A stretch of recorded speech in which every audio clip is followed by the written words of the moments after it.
بسم الله الرحمن الرحيم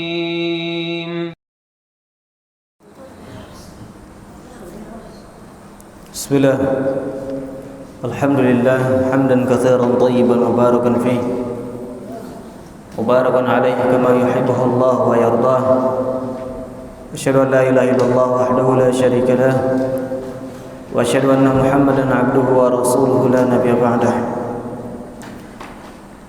Kita lanjutkan membahas kitab Al-Mulakhas fi Syarh Kitab At-Tauhid yang ditulis oleh Fadilatul Syekh Dr. Shalih bin Fauzan bin Abdullah Al-Fauzan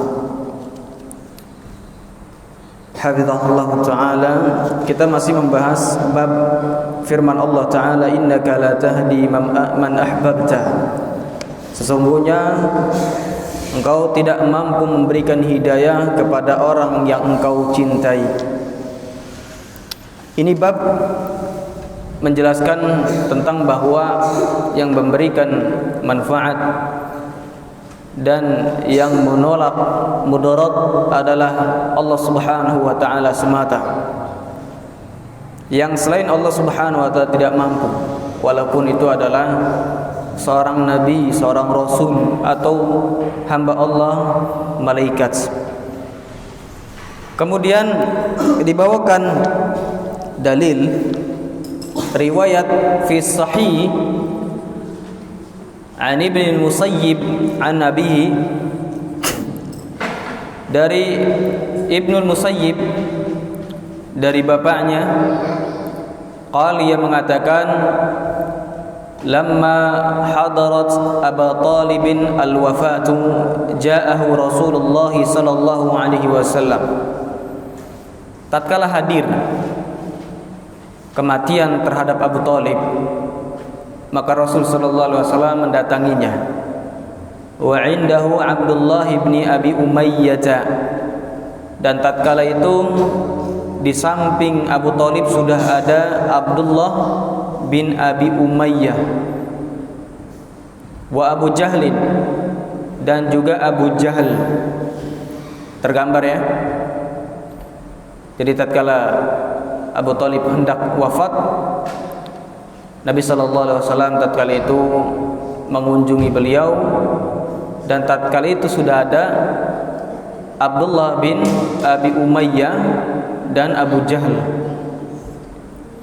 Faqala lahu, maka Nabi sallallahu alaihi wasallam mengatakan kepada Abu Talib, ya ammi, wahai pamanku, qul la ilaha illallah, katakanlah la ilaha illallah, kalimatan, suatu kalimat, uhajjalaka, yang aku jadikan hujjah untukmu, biha, dengan kalimat tersebut, indallahi, di sisi Allah Subhanahu wa taala.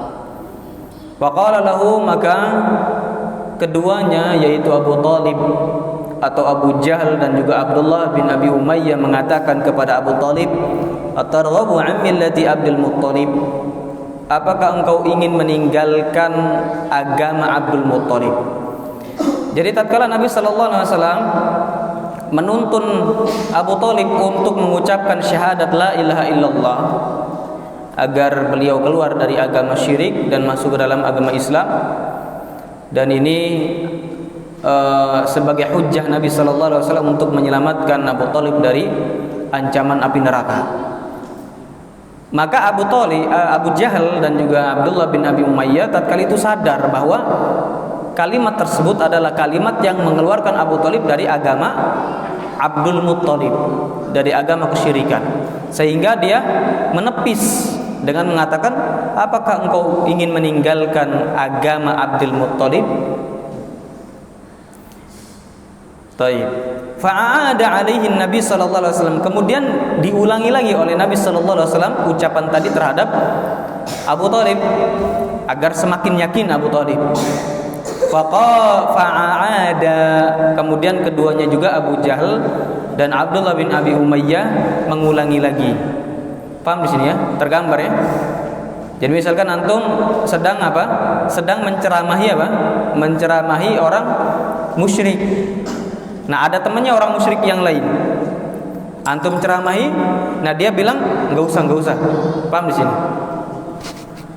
Fakana akhiru maqal, maka ucapan yang terakhir dikatakan oleh Abu Thalib adalah huwa ala millati Abdul Muttalib.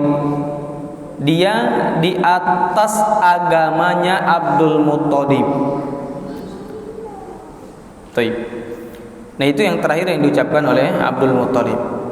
Intinya beliau tidak masuk ke dalam Islam. Baik. Wa aba yaqula la ilaha illallah, dan ia enggan untuk mengucapkan la ilaha illallah. Faqala Nabi sallallahu alaihi wasallam, maka Nabi sallallahu alaihi wasallam mengatakan, la astaghfiranna laka ma lam unha anka. Betul-betul aku akan beristighfar, memintakan ampunan untukmu selama aku tidak dilarang darimu. Jadi Nabi sallallahu alaihi wasallam tatkala itu ya merasa bahwa mendoakan Abu Thalib itu bukan perkara yang belum ada larangannya tatkala itu, karena sirah perjalanan dari kehidupan Abu Thalib yang begitu gigih membantu Nabi sallallahu alaihi wasallam untuk memperjuangkan agama Islam. Maka dengan alasan itu beliau berdoa atau ingin mendoakannya agar diampuni oleh Allah Subhanahu wa taala. Fa anzalallahu azza wa jalla, maka Allah Subhanahu wa taala menurunkan ayat, maka lin nabi walladzina amanu, tidak pantas bagi seorang nabi dan orang-orang yang beriman, ayastaghfiru, memintakan ampunan lil musyrikin, untuk orang-orang musyrik, enggak pantas. Walau kanu uli qurba, sekalipun mereka adalah keluarga dekat, ya, keluarga sendiri, enggak pantas ya. Jadi orang-orang musyrik itu, orang kafir itu boleh kita doakan dengan syarat mereka masih hidup. Doanya apa? Doa supaya mereka mendapatkan hidayah. Paham di sini? Dan itu termasuk bentuk silaturahim kita. Ya, makanya disebutkan oleh para ulama ya, kalau enggak salah dirincikan oleh Ibnu Qudamah Al-Maqdisi, sebagaimana dinukilkan di dalam kitab Fathul Alam milik Syekh Muhammad bin Hizam Al-Ba'dani hafizahullah taala, berkaitan dengan hadis Rasul sallallahu alaihi wasallam, la yahillu li muslimin an yahjura akhahu fawqa salasa layalin, fawqa salasi layalin, ya. Jadi Nabi SAW mengatakan tidaklah halal bagi seorang muslim untuk menghajar saudaranya lebih dari 3 hari atau 3 malam. Nah, di sini berkaitan dengan hukum hajar ya. Sebetulnya hajar itu termasuk dari hukum Islam. Ya. Termasuk dari hukum Islam. Hajar ada yang dibolehkan, hajar juga ada yang dilarang. Di sini ikhwan, di antara ya disebutkan ya dari pembagian hajar tadi, yang tidak dibolehkan adalah kita menghajar kaum mukminin, orang-orang mukmin. Ya. Itu kita tidak boleh menghajar mereka. Paham di sini? Sekalipun ya namanya kehidupan ya, kadang kita cekcok, ya, kadang dengan sesama santri ya, sesama teman duduk, sesama teman satu kelas itu kan ada aja masalah. Ini enggak halal kalau dia marahnya lebih dari 3 hari ya. Jadi kalau misalkan lagi marahan, cara menghalalkannya dengan apa? Dengan salam, dengan menyapa ya. Kalau lagi marahan enggak boleh lebih dari 3 hari. Paham di sini? Ya. Yang kedua ya, hajar terhadap barakallahu fikum orang-orang kufar ya, orang-orang musyrikin atau orang-orang fasik, kita menghajar mereka ya dalam rangka apa? Dalam rangka menasihati, dalam rangka membimbing mereka Tapi dengan apa? Dengan catatan kita tetap mendoakan mereka selama mereka, kalau orang kafir tadi masih hidup. Ya, kalau misalkan ada orang kafir masih hidup, kita tinggalkan mereka dalam rangka menasihati mereka, ya, supaya dia terasa bahwa menjadi orang kafir itu yang gak enak, misalnya orang menjauh. Tapi kita tetap mendoakannya. Sama, misalkan ada orang fasik yang suka bermaksiat, kalau dinasihati nggak mau mendengar, kita tinggalkan. Daripada nanti agama kita yang rusak, kita tinggalkan. Dan itu dalam bentuk apa? Nasihat. Kita doakan supaya dia kembali kepada jalan yang benar. Ya, sebagaimana apa? Ya, sebagaimana di sini Allah Subhanahu wa taala melarang orang-orang apa? Seorang nabi dan orang-orang beriman untuk mendoakan orang-orang musyrik dengan catatan kalau dia sudah mati. Tapi kalau masih hidup boleh. Ya. Misalkan ada apa? Ada saudara yang non muslim, doakan supaya masuk Islam. Ya. Ada saudara yang suka bermaksiat, ya, yang fasik, kita doakan supaya kembali kepada jalan yang benar. Enggak ada masalah. Jadi paham di sini ya? Hajar itu tadi ada yang dilarang. Itu tatkala kita menghajar orang-orang mukmin, orang-orang yang soleh, yang bagus, yang kalau kita berteman dengan mereka, agama kita terjaga dan kita tidak mendapatkan mudarat.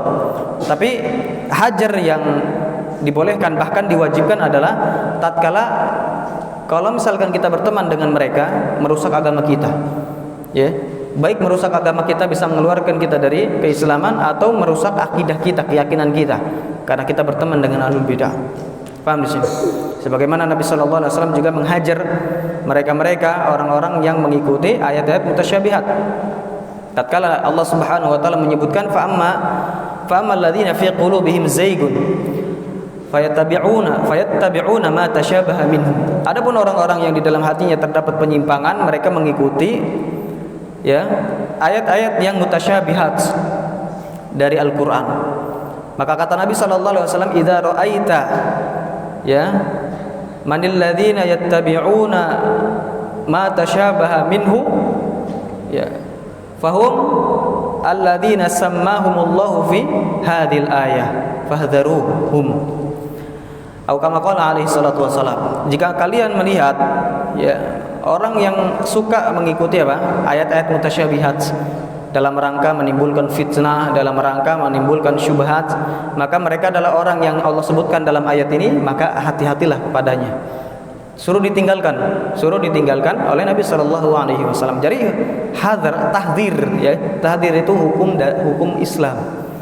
Tahdzir itu hukum Islam. Jadi kalau ada orang mengatakan, ya, dengan lafaz yang umum, misalkan jamaah tahdzir, apa yang diinginkan dengan jamaah tahdzir? Karena itu terlalu umum.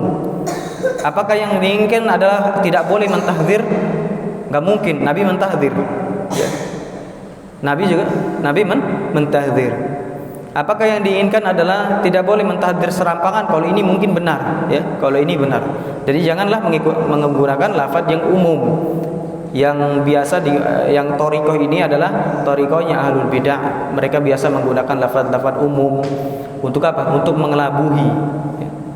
Orang mikirnya maknanya benar, padahal maknanya bisa dibawa kepada yang benar, kepada yang salah. Ya, harus jelas. Taib.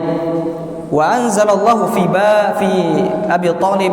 Kemudian Allah Subhanahu wa taala menurunkan kepada Abu Thalib, innaka la tahdi man ahbabta walakinallaha yahdi man yasha. Sesungguhnya engkau tidak mampu memberikan hidayah kepada orang yang kau cintai, dan akan tetapi Allah Subhanahu wa taala mampu memberikan hidayah kepada orang yang Allah cintai, yang Allah inginkan, hendaki. Wa huwa a'lamu bil muhtadin, dan Allah lebih tahu terhadap orang-orang yang berhak mendapatkan hidayah. Faham di sini, ya? Makanya di sini kita harus sabar tatkala berdakwah. Kenapa? Karena kita nggak tahu kapan dia menerima hidayah, dan kita tidak bisa berusaha untuk dia mendapatkan hidayah taufik. Kita hanya bisa berusaha untuk membimbing hidayah al-irsyad, bimbingan saja, pengarahan, ajaran. Adapun hidayah taufik itu dari Allah Subhanahu wa taala. Makanya kita dituntut sabar tatkala berdakwah. Kemudian tarjamah Ibnul Musayyib atau Musayyib. Tarjamah, ya. Biodatanya Ibnu Musayyib, huwa Sa'id bin al-Musayyib. Namanya Sa'id bin al-Musayyib. Ahadul ulama, salah satu ulama.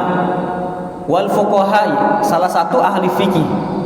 Ya, ulama ahli fikih al-kibar, yang besar, minat tabi'in, dari kalangan tabi'in, ya.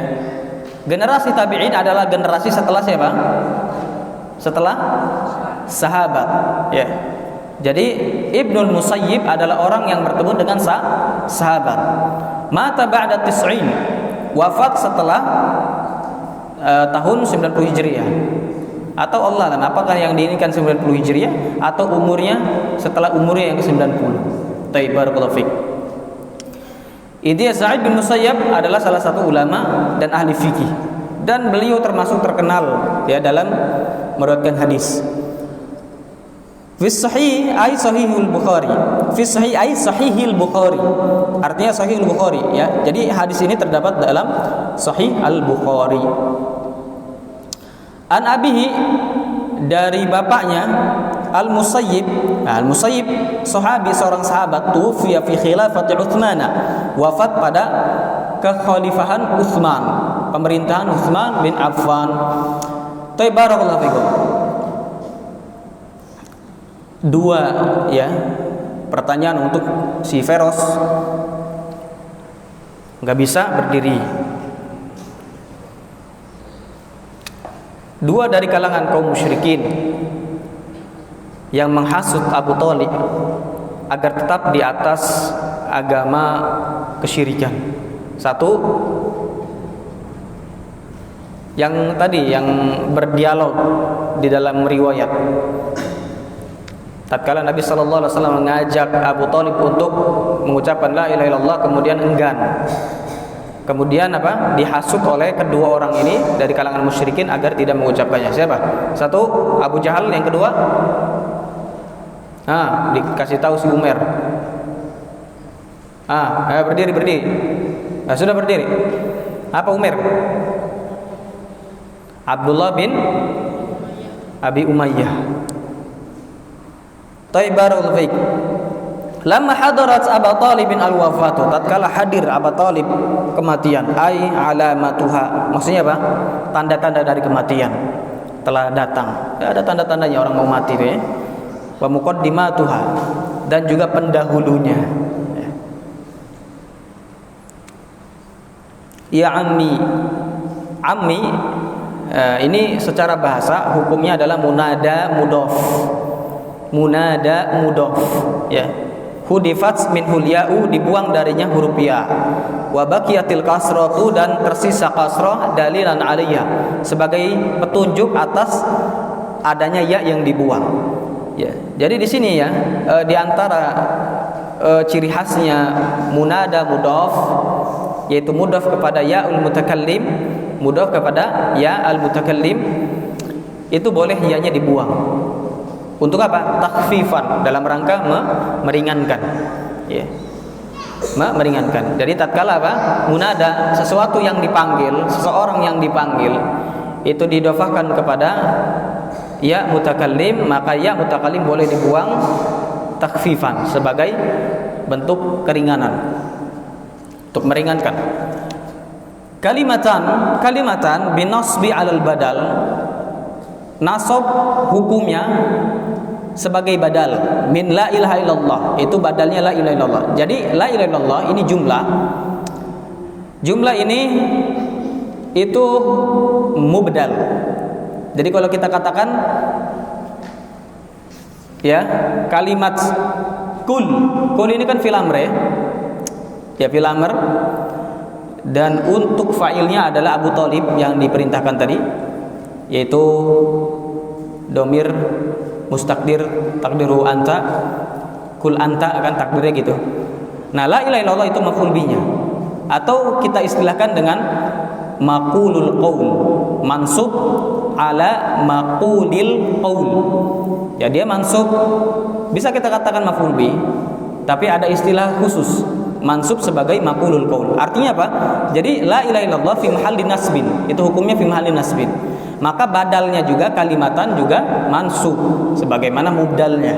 Uhajja bitasydidil jim maftuhatan. Nah, di sini uhajja itu di fathah. Alal jazmi bijawabil amri. Alal jazmi, ya. Uhajja di sini apa? Maftuhatan alal jazmi. Jadi dia itu di fathah di atas jazm sebagai jawaban al-amr, jawabul amr. Barakallahu fikum. Di sini kan ada kul. Ya, kul itu kan perintah. Taib. Dia butuh kepada jawaban. Nah, jawabannya itu adalah uhajja. Dan uhajja ini sebetulnya apa? Majzum. Ya. Kemudian kenapa di fathah di sini? Ya, kita copot dulu ya. Kita kembalikan kepada kalimat asal atau penulisan asal. Itu kan uhajja itu kan penulisannya apa namanya uhajja ini apa sigohnya?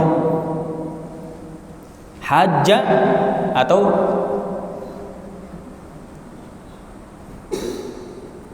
ini dari hajaza yuhajizu, kan gitu. Hajaja yuhajiju, itu aslinya itu. Ya, aslinya adalah uhajiju. Paham di sini? Aslinya adalah uhajiju. Paham di sini? Ya. Berarti bacanya kalau dia majzum uhajij, ya enggak? Uhajij. Taibarul fiqh. Kita kembali kepada tadi ya. Uhajiju. Ya. Uhajiju. Hajja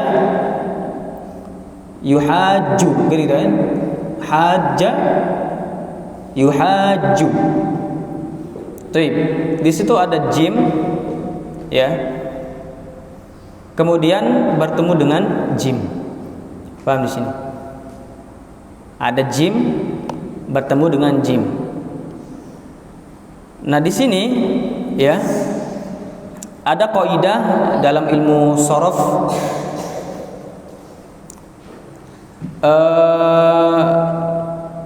kaidahnya adalah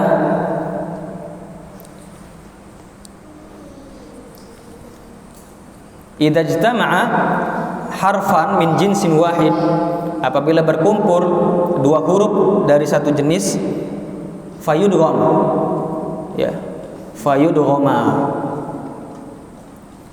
maka hendaknya diidgham. Baik. Nah, cara mengidgham di sini, cara mengidgham adalah huruf yang pertama disukun, huruf kedua diharokati.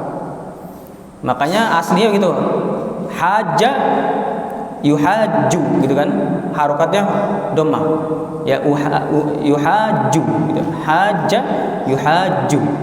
Barakallahu fikum. Nah, kemudian pada kondisi majzum, kita kembalikan lagi kepada tulisan asal uhajiju, kemasukan jazm. Misalkan lam lah, lam uhajij, kan harusnya gitu, lam uhajij, ya. Ini boleh kita baca seperti itu, ya, boleh kita baca seperti itu. Tapi boleh juga kita baca apa? Baca dengan bacaan lam uhajja, lam uhajja, yaitu kita kembalikan kepada hukum yang masyhur, yaitu apa? Huruf yang pertama, jim yang pertama sukun kan tadi, ya. Jim kedua berharokat. Paham di sini? Jim kedua berharokat. Itu berharokat domah kan? Uhajju. Nah, otomatis kemasukan lam, domanya hilang. Kalau domanya hilang, nanti bertemulah tiga sukun, ya. Alif kan sukun, jim yang pertama sukun, jim kedua sukun. Nah, di sini karena bertemu tiga sukun, ya, maka dalam rangka, ya, karena tidak bolehnya bertemu tiga sukun atau dua sukun saja yang sini dihukumi, karena yang sukun pertama itu yang alif tadi itu sukun ala haddi, itu ada istilah lain. Nah, di sini diharokati dengan fathah, ya. Kenapa harokat fathah ini muncul? Karena bertemunya dua sukun antara jim yang pertama dan jim kedua. Kenapa yang dipilih fathah? Karena ringan, Uhajja karena ringan fathah. Ya, paham di sini? Atau sebetulnya boleh juga menggunakan kasrah. Karena iltiqo sakinain itu hukum asal kita datangkan dengan harokat kasrah. Uhaji. Paham di sini? Taib. Jadi uhajja itu aslinya apa? Uhajij gitu ya, majzum sebagai jawabu al-amr. Minal muhajjah, dari masdar muhajjah, wa ya bayanul hujjah, yaitu penjelasan hujjah. Ai asyhadu laka biha indallah. Artinya aku bersaksi dengan kalimat tersebut di sisi Allah Subhanahu wa taala. Atarghabu atatruku. Atatruku, apakah engkau ingin meninggalkan millat Abdul Muttalibi, agamanya Abdul Muttalib? Apa agamanya Abdul Muttalib? Ia syirku wa ibadatul asnam. Agamanya Abdul Muttalib adalah kesyirikan dan menyembah berhala. Dzakarahu bihujjatil musyrikin. Kemudian Nabi sallallahu alaihi wasallam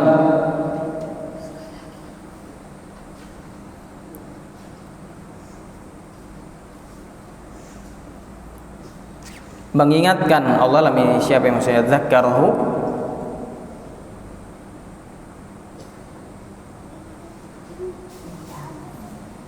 dzakarahu apa kembali ke siapa Allah alamnya, dzakarahu bihujjatil musyrikin, dengan hujahnya kaum musyrikin. Taib, memang hujahnya kaum musyrikin demikian. Kalau mereka dinasihati pasti ngomongnya apa? Jadi Allah Subhanahu wa taala menyebutkan dengan hujahnya kaum musyrikin. Kan tadi apa? Kata Abu Jahal dan juga Abdullah bin Abi Umayyah, apakah engkau ingin meninggalkan agama Abdul Muttalib, maksudnya nenek moyangmu? Nah, memang Allah Subhanahu wa taala menyinggung tentang mereka, bahwasanya kaum musyrikin kalau kita sama, bukan hanya kaum musyrikin, orang kafir, ya ahlul bidah ini, kalau diingetin pasti dia bilangnya apa? Ya, bilangnya kami menemukan nenek moyang kami begini, ya kita ikuti. Atau kebanyakan orang begini, ya kita ikuti. Kata Allah Subhanahu wa taala, inna wajadna aba'ana ala ummatin. Itu orang musyrik. Kalau didakwai pasti ngomongnya apa? Sesungguhnya kami mendapati bapak-bapak kami di atas umat. Maksudnya apa? Di atas kebiasaan itu. Di dalam ayat yang lain Allah mengatakan, wa idza qila lahum ittabi'u ma anzalallahu qalu bal nattabi'u ma alfaina alaihi aba'ana. Kalau orang kufar, orang musyrik ditanya, dibilangin, ya, ikutilah apa yang diturunkan oleh Allah. Mereka mengatakan apa? Kami hanya mengikuti apa yang kami dapati di atasnya bapak-bapak kami. Nah, ini orang-orang ya musyrik atau orang-orang pelaku bidah itu kan demikian ya. Kalau didakwahi pasti bilangnya apa? Ya, kami hanya mengikuti apa yang kita dapati dari nenek moyang kami. Jadi artinya kalau ikut-ikutan atau taklid bahasa masyhurnya itu tidak apa? Tidak menjadi hujjah, tidak menjadi dalil seseorang itu berada di atas kebenaran. Ya, kebenaran itu sejatinya adalah kita mengikuti al-haq, yaitu Al-Qur'an dan As-Sunnah, mengikuti manhaj para salaful ummah.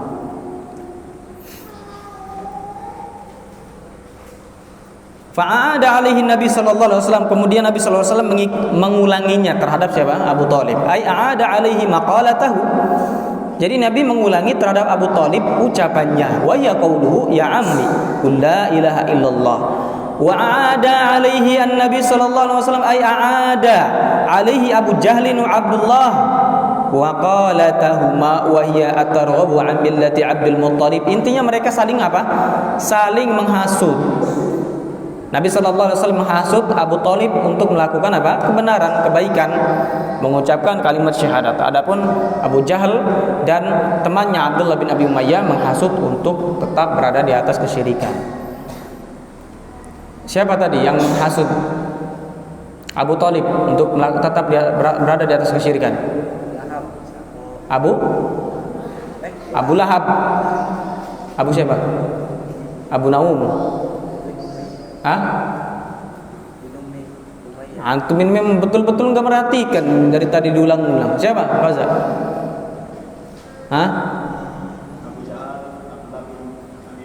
Antum kalah sama Faza ya.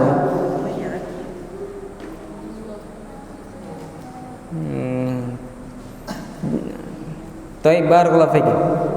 Huwa ala millati Abdul Muttalib. Dia, jadi beliau ini ya Abu Thalib ya tetap berada di atas agamanya Abdul Muttalib. Istibdal rawi ya bi dhamiril mutakallim dhamiril ghaib istiqbahan li lafdhil madhkur.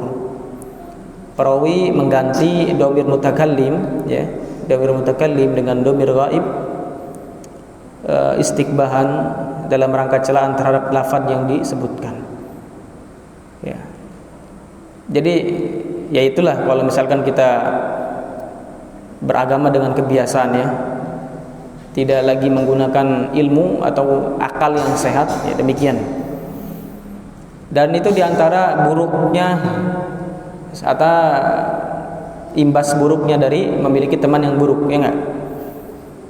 Kita mungkin si imam ini nggak suka dia, nggak ngerti dia main PS dia, nggak suka dia main PS. Cuman karena dia berteman sama orang yang suka main PS, ya, nyobalah main PS. Ya enggak? Tuh main PS di rumah kemarin. Antum.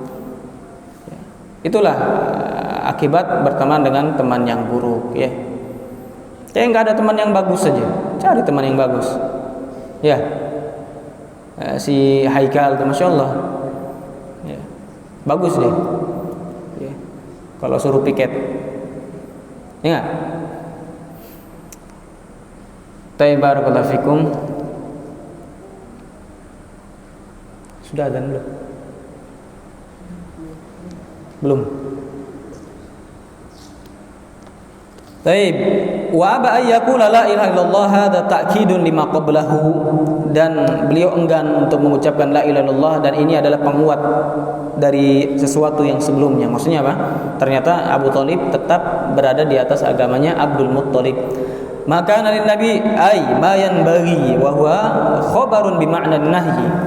Jadi tidak sepantasnya bagi seorang Nabi sallallahu alaihi wasallam, dan ini khobar, sebetulnya ini pengabaran ya. Ini pengabaran di dalam ayat itu kan, itu jumlahnya jumlah khobariyah. Maka nabi Nabi, tidak sepantasnya bagi seorang nabi ya dan orang mukmin untuk memberikan memintakan ampunan untuk kaum musyrikin. Ini kan jumlah khobariyah namanya. Memang dalam ilmu bahasa ada namanya jumlah khobariyah, ada namanya jumlah insya'iyah ya. Jumlah khobariyah adalah jumlah yang mengandung kedustaan dan kebenaran. Ya, kalau orang mengatakan saya sudah makan, bisa benar bisa bohong, ya enggak? Saya sudah baca Al-Qur'an, bisa benar bisa bohong. Si Aulia ngomong, saya sudah ya nyapu, bisa benar bisa bohong tadi itu, ya enggak? Ternyata bohong, belum nyapu. Aulia atau si imam ngumpet nih. Ya, itu namanya jumlah khobariyah. Tapi kalau jumlah insya'iyah tidak mengandung itu. Contohnya apa? Perintah. Masaklah. Enggak mungkin benar atau bohong. Orang nyuruh, ya enggak? Jangan masak, enggak mungkin benar atau bohong. Orang melarang, gimana? Paham sih? Ya, atau bertanya misalkan, kamu sudah makan? Maka masa pertanyaan ini mengandung bohong atau benar? Enggak kan? Jawabannya yang mengandung benar atau bohong. Nah, di sini secara jumlah memang khobariyah, tapi kandungan maknanya adalah insya'iyah, yaitu larangan. Ya, larangan dari Allah Subhanahu wa taala. Samalah kita mengatakan misalkan hafidhakallah, hafidha telah mengampuni engkau Allah, ya gitu kan? Nah, ini kan jumlah apa? Khobariyah. Ya enggak? Bukan perintah, bukan larangan, bukan juga pertanyaan. Nah, tapi maknanya apa? Maknanya insya'iyah, karena itu doa. Semoga. Makanya artinya apa? Semoga Allah menjagamu. Itu maknanya doa. Dan doa yang namanya doa tidak mengandung apa? Kebenaran dan tidak mengandung kebohongan.